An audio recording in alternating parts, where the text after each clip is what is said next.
નમસ્કાર દર્શક મિત્રો, હું શીતલ મહેતા ન્યૂઝ ઓફ કચ્છમાં આપનું સ્વાગત છે।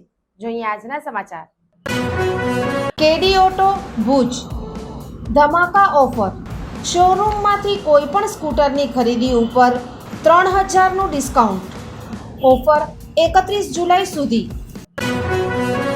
ગાંધીધામમાં વેપારીના અપહરણથી ચકચાર। ગાંધીધામમાં ધોળા દિવસે ઇમ્પોર્ટ એક્સપોર્ટના એક વેપારીનું અપહરણ થયાની ઘટનાથી ભારે ચકચાર મચી છે। બીએસએનએલ કચેરી સામે સ્વિફ્ટ ડિઝાયર કારમાં આવેલા અજાણ્યા શખ્સો વેપારીને જબરદસ્તી લઈ ગયા હોવાની આશંકા વ્યક્ત કરવામાં આવી છે। ઘટનાની જાણ થતાં ગાંધીધામ પોલીસની વિવિધ ટીમો તાત્કાલિક દોડતી થઈ હતી। શહેરના મુખ્ય માર્ગો અને ટોલ નાકાઓ પર કડક નાકાબંધી કરી વાહનોની તપાસ શરૂ કરવામાં આવી છે। પોલીસ સીસીટીવી ફૂટેજ અને ટેકનિકલ સર્વેલન્સના આધારે તપાસ આગળ ધપાવી રહી છે, તેમજ વેપારીની ભાળ મેળવવા યુદ્ધના ધોરણે સર્ચ ઓપરેશન હાથ ધરાયું છે। અપહરણ પાછળનું કારણ અને તેમાં સંડોવાયેલા શખ્સોને લઈને તપાસ ચાલુ છે। ઘટનાને પગલે ગાંધીધામના વેપારી વર્ગમાં ભય અને ચિંતાનો માહોલ જોવા મળી રહ્યો છે।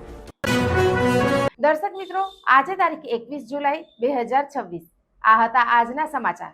આવતીકાલે ફરી મળીશું, ત્યાં સુધી મને રજા આપશો। નમસ્કાર।